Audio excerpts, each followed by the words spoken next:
Hello and welcome to Genealogy in Wilson. I'm Tammy Medlin. I'm the local history librarian here at the Wilson County Public Library. And today we're talking with Brenda Dorsett, who is the president of the Wilson County Genealogical Society. Sorry about that, Genealogical Society. Close enough. And so we just want to talk today about what it is and what their goals are. Brenda, what's the purpose of the Genealogical Society? Okay, I'm going to read this from the bylaws because I could not memorize it. I wouldn't be able to either. The purposes of the society are to undertake programs of research, education, promotion, and preservation of the genealogical assets of Wilson County, including family history, wills, other legal documents, Bible records, photographs, and all items which pertain to the genealogy of all people related to Wilson County. So basically, if it's related to family history in Wilson County, you're in on it. That's right. That's what we want. Okay. Now, how and when was it formed? It was formed, well, the first meeting, the organizational meeting was formed by Joanne Howell. She taught a genealogy class at Wilson Community College. Okay. And at some point, they started talking about everyone who had an interest in it, and it might be a nice thing for them all to get together, meet one another. And so that's how it got started.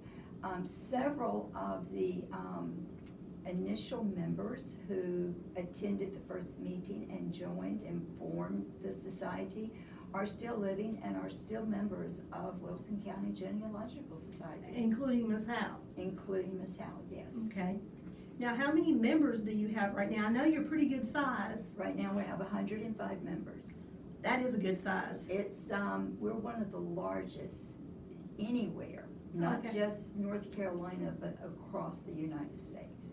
I was going to say over 100 members. That's pretty good. Yeah. That's pretty good. What are some of the advantages people get for joining the society? Well, we're going to cover this later, but they get our trees, our monthly newsletter. Mhm. But they get to meet people that they would not have probably met. You're just not going to run into them at the grocery store and know that they have an interest in ancestry. You get to meet people that when you start talking to one another and you find out surnames, you actually realize that you're related. It might be a distant relation, but you're related, which is pretty common if you grew up in Eastern North Carolina. So it just gives everyone sort of a sense of belonging. Plus we share The information. Mhm. No need to go back and redo it if somebody else has already done it. And Trust can me. prove it. And it really cuts down on the research and the book time. Yeah, I know the society meets once a month. Can you describe what usually happens during a meeting, what goes on? The president will call it to order.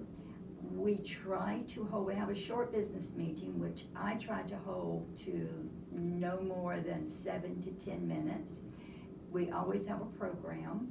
I say always, sometimes that doesn't happen for the reason that maybe something happens to the speaker, but we have someone who is always there for a backup program. Okay. And so we allow them 20 to 30 minutes to talk and give us a program. Usually it's a PowerPoint program with visuals, so you know what he or she is really talking about.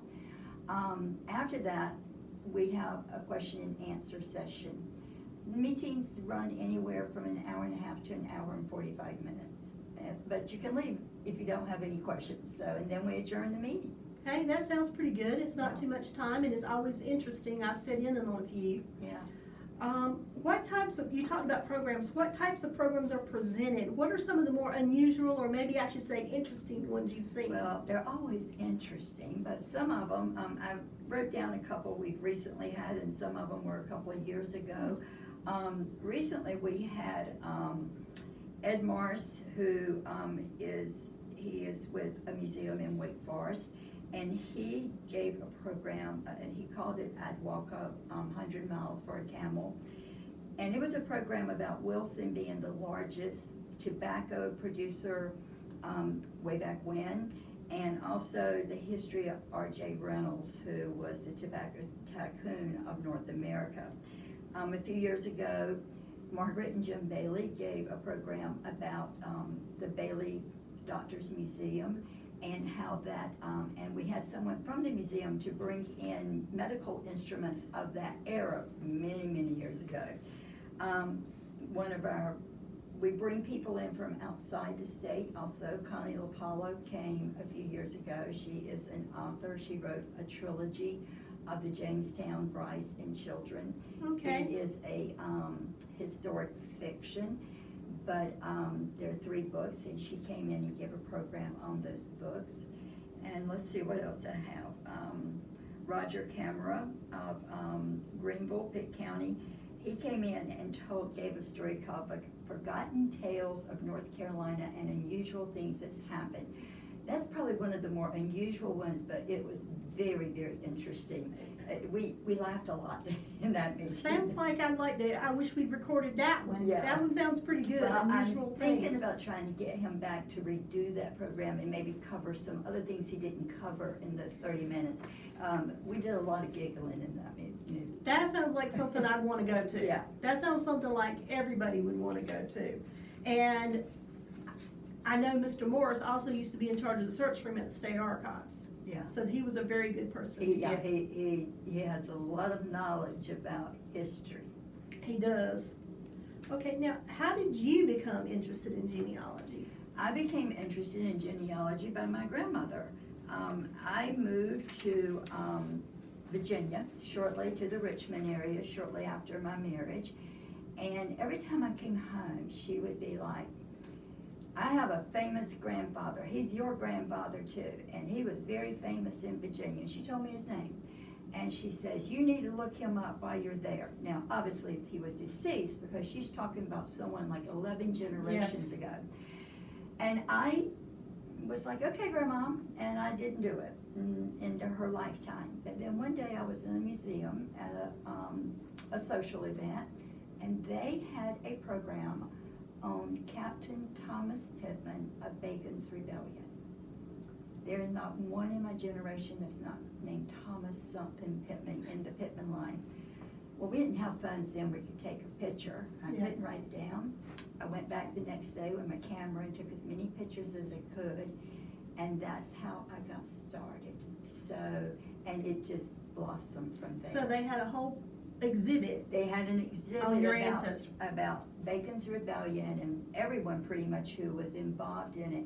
But his name was very prominent in the listing. And it has come down through the family. It has come down through the history of it has come down through the family. And I have I had proven it, but I hadn't proven it, meaning there were 2 generations. I had a hard time. I knew who Grandma said everyone was, but I didn't have all the paperwork. Recently, I proved it 100%, and I was recently inducted into the Order of Bacon's Rebellion. Hey, way to go. No. Now, people think, well, it's easy to prove. Well, let me explain. It may not be. When we are looking for someone today, we are thinking birth certificates and death certificates. The thing is, North Carolina and a lot of other states did not require state death certificates, and they definitely didn't require birth certificates until 1913. So you might find a marriage record, a will, or a deed, but I'm sorry, you're not going to find your grandparents' birth certificates or your great-grandparents' death certificates if they died before 1913. No, you can. The good thing is the marriage records sometimes will give you, if you get the marriage bonds, the marriage license, will give you their parents' names, so especially the wife's maiden name is sometimes hard to track down. Because the wife always took her husband's name, and of course back then she was always called Mrs. So-and-so. She was not called by her first name anymore. So unless you knew her, you might not know, especially if she'd moved, you might not even know what her maiden name was.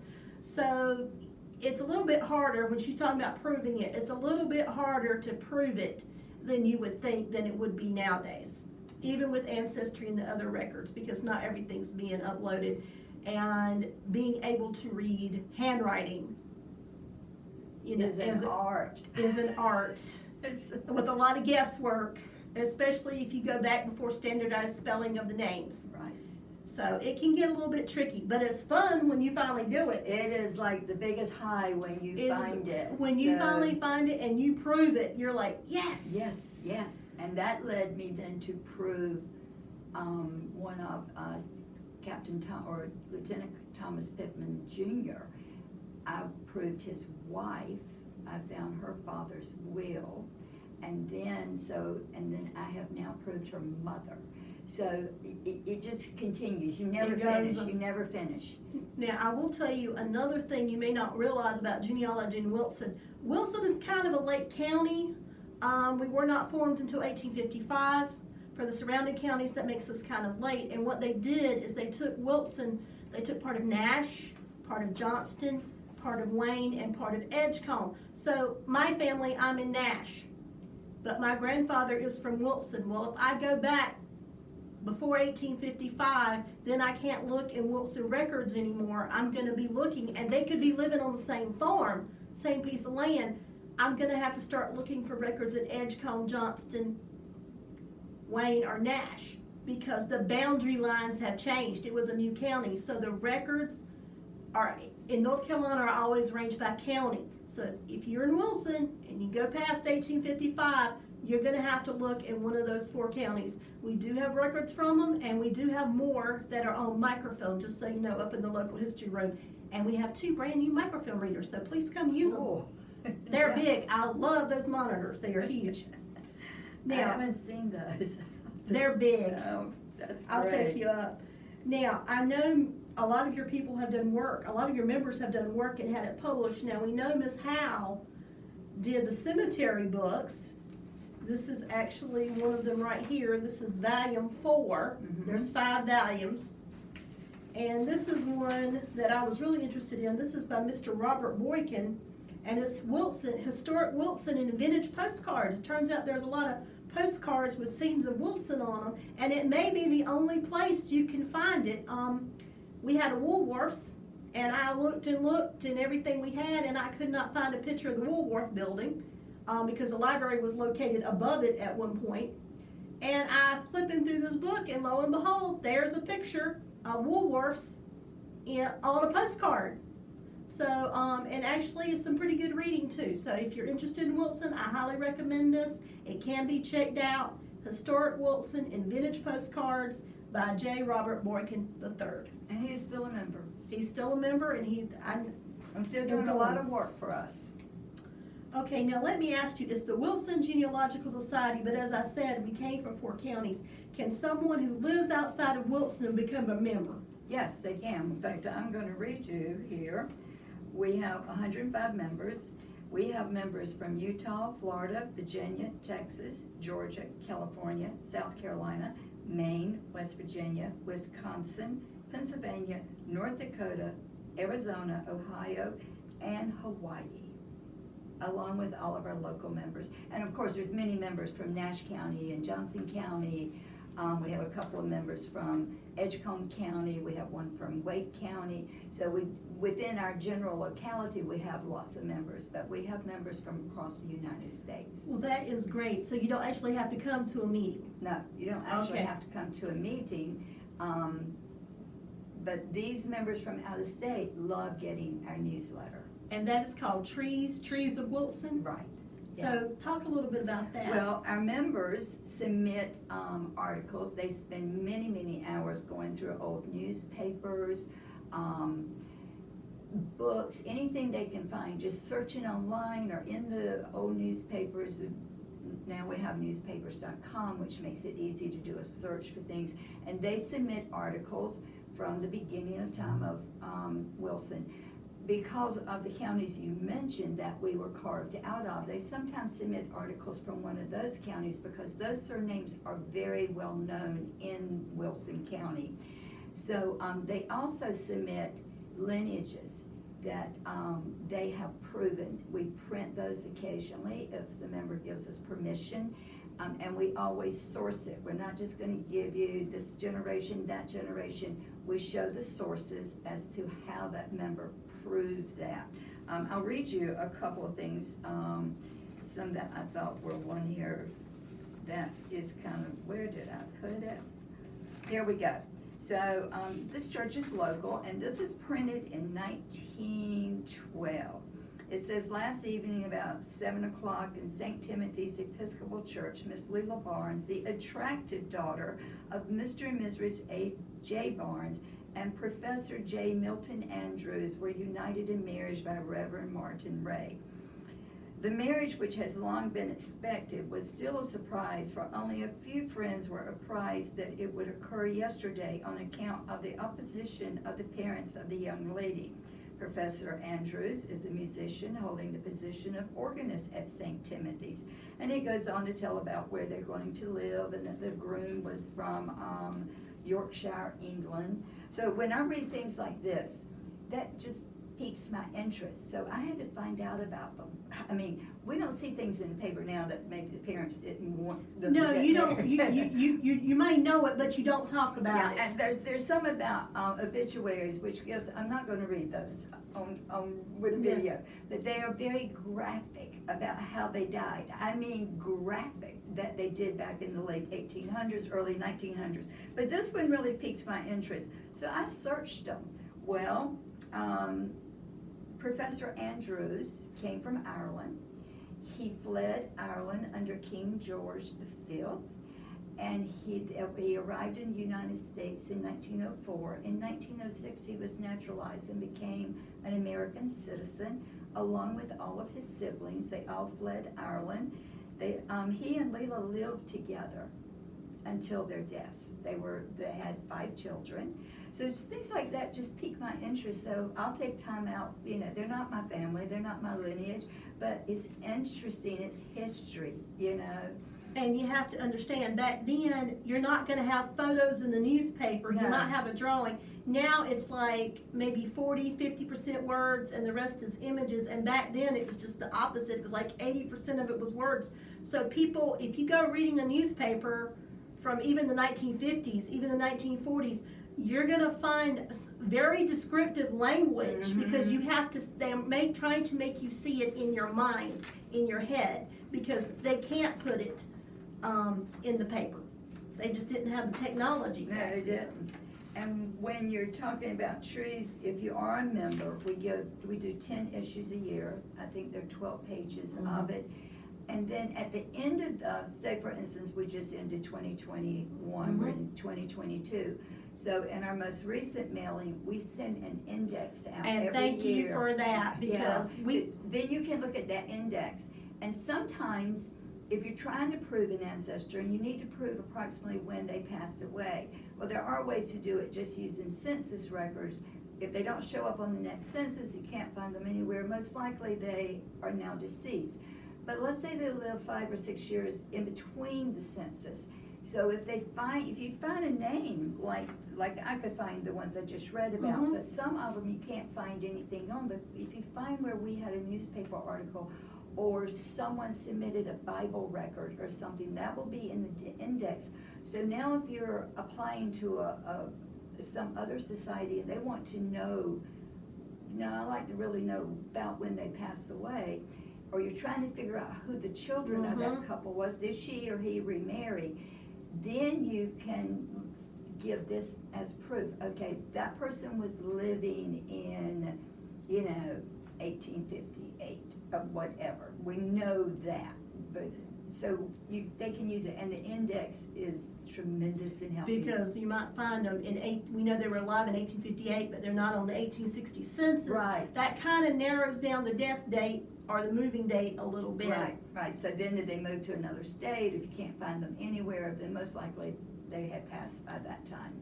Okay, So. and the other thing is, where can they find more information about the society? I know you have a website. We do. We have a website. It is www.wcgs.org.